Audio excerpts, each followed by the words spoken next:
But what I received was 4 open arms that embraced me, that understood where I was, that loved me and accepted me and understood that I was on a journey. And the love that they gave me completely took me by surprise. I said, this is not what we, or I as a member of La Hermosa, would have done. So, you know, when I talk about Allen and even Mark, people that I have wronged, and they still loved me, and they still accepted me, and they still call me friend.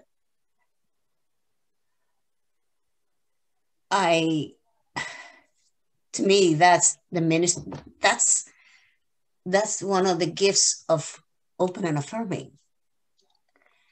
You know, that we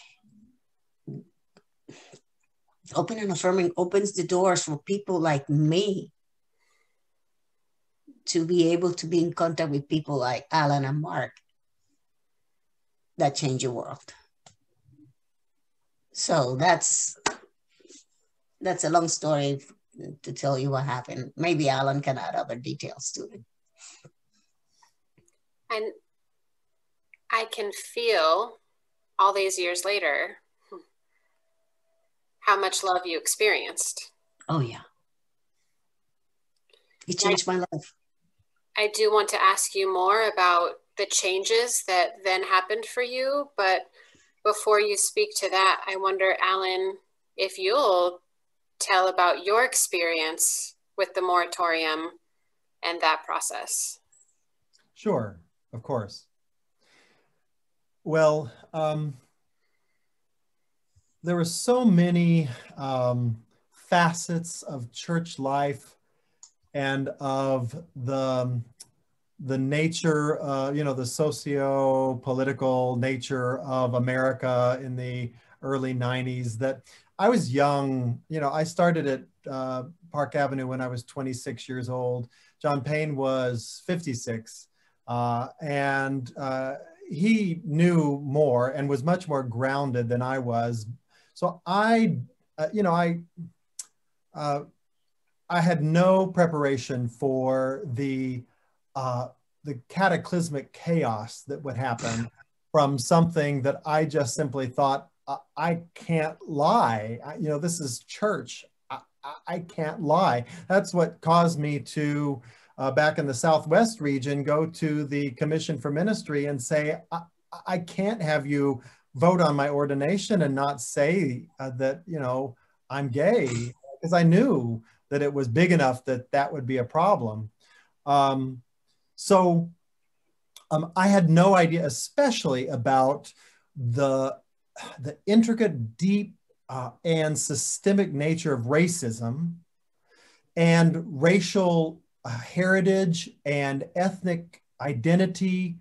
And little did I know when I was called to New York City, it was diverse enough to welcome a gay man like me, but it's also diverse enough to have all these identities. It's rich. I mean, that's part of the beauty of New York City. But what it meant was the Northeast region is, I think even still to this day, one of the most racially and ethnically diverse regions in our denomination. And it has significant Hispanic, Latinx, African-American, Afro-Caribbean, and Haitian congregations. And it's really hard to find a region like that. So I just had no idea what I was stepping into, if you want to use that language. I just knew that I couldn't lie. And I had a congregation that already loved me so much that they knew they couldn't lie. We just weren't going to go through this in that way. So what ended up happening that I think is really unique, because the Northeast region of the Christian church is so large and comprises all of New England and all of New York State, which is huge in and of itself, they had broken their Commission for Ministry into 3 sections. And each section was authorized to do its own work. So there was a Metropolitan New York City section, a Metropolitan Boston section, and a Buffalo, Western New York section. The Buffalo, New York section happened to be one that was done jointly with the United Church of Christ, still in hopes that someday we might merge. So each of those sections could make all the decisions on their own. So the Metropolitan New York locked, it tied. As a matter of fact, the chair of the committee chose to vote in order to make a tie vote. And much of the opposition, and I'll say a little bit more about this in a moment, much of the opposition was from the predominantly Hispanic and African-American congregations. But to be fair, Park Avenue was one of the few predominantly white Anglo-European congregations. So when that went to a tie, then I had to travel and have full ordination interviews at both of the other. So I had 3 ordination interviews, and the decision of Charles Lamb, the regional minister at the time, and the regional council was the decision would be made by a majority of vote, adding up the votes of the 3 councils. And so together that was more than half and allowed me to be able to be ordained. But Cuca is right. The place that this then got manifested was the regional assemblies. And really for several regional assemblies in a row, it became excruciatingly painful, because a lot of the work that should have been done otherwise around racial justice, around confronting racism and white supremacy, around just building relationships, wasn't done, or at least wasn't done adequately enough. And so the frustrations and anger on a whole bunch of issues then got lumped in with me, I believe. And I think even to this day, we're still not in our denomination. You know, I can't even imagine coming from a Hispanic congregation or an African-American congregation. I can't even imagine being in a denomination that's predominantly white and feeling like my voice could be heard on almost anything. So already there's this kind of power dynamic that was just waiting to, you know, cauldron to be lit. So that particular regional assembly at Oswego, you know, from my vantage point, I couldn't help but not see it as a personal attack because my name was there. And you'll remember this was at the same time that Michael Kinnaman had been nominated to be the general minister and president, and because he and his wife at the time just happened to be members of GLAD, and someone just happened to find that out, that, you know, a whole campaign was put against him. So my name and his name were linked together, even in national non-religious publications like the Advocate magazine mentioned us together, that this was a sign of what was happening in all the denominations. So it just put more kindling on the fire, all this pressure. So what ended up happening is that I was ordained because of this special circumstance that was, you know, completely legitimate, but still felt out of the ordinary. And that just meant that those who opposed my ordination just had more effort. And so that particular regional assembly was so painful for the Park Avenue folks and for me and Mark Johnston, who was in, quote unquote, in the pipeline, knowing that whatever decision was made would affect him, was extraordinarily painful. And because of the petitioning of Park Avenue Church and Mark and others, the Commission for Ministry granted that Mark was already far enough along in the process that he should be ordained, that would just be so much injustice. But no one would be ordained for decades after that decision.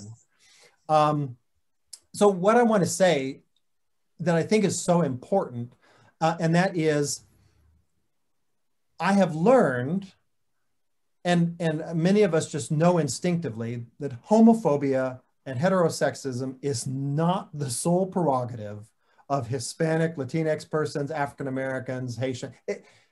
Believe me, I have confronted as much, if not more, just proportionally, from of homophobia and wretched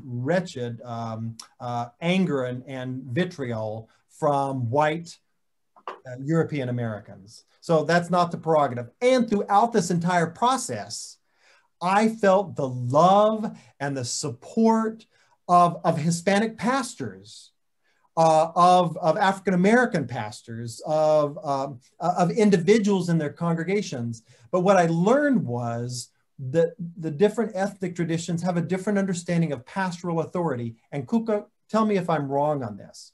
But what I saw was that if a pastor of a Hispanic or African-American or Haitian congregation came out against gay and lesbian people in my ordination, it really was expected that the congregation would support their pastor. Am I right, Cuca? Yes, you are.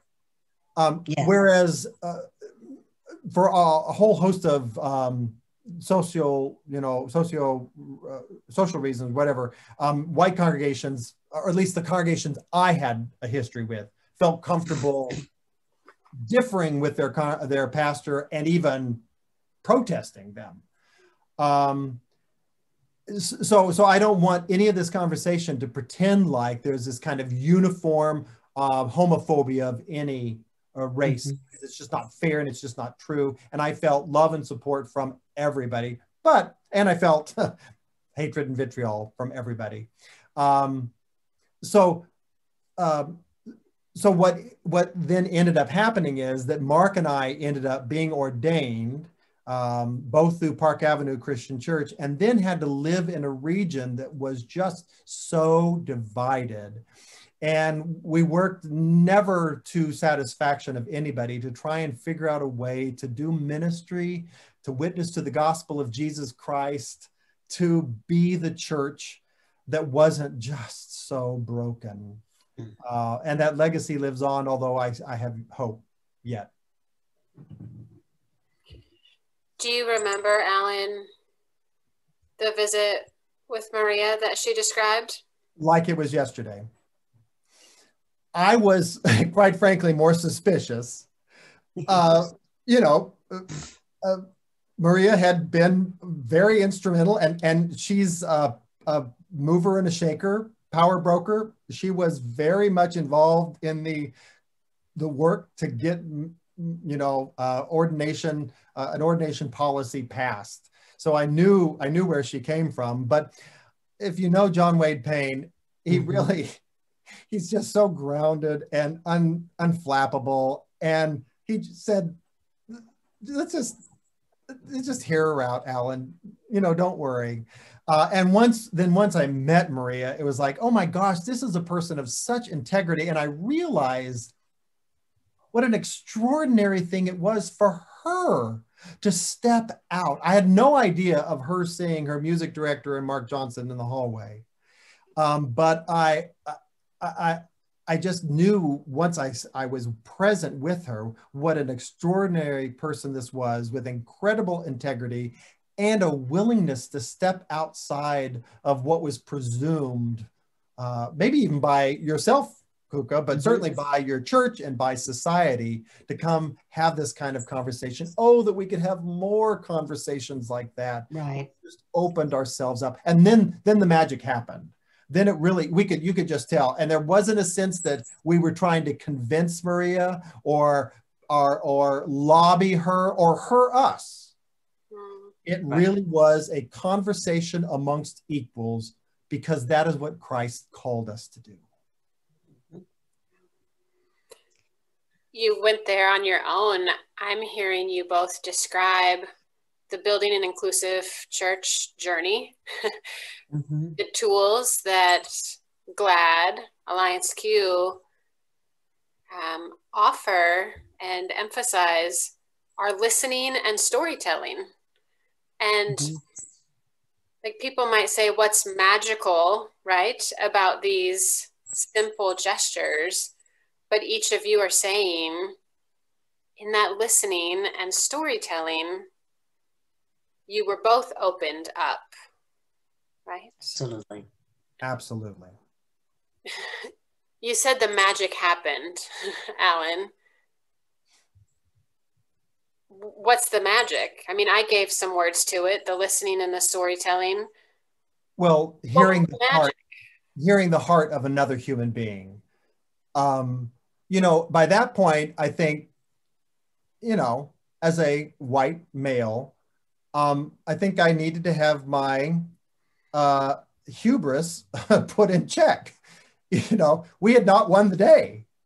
You know, we were very humbled, and I think that allowed us to overcome, you know, some of those natural tendencies of men and of white people to not listen to people of color, to not take them seriously.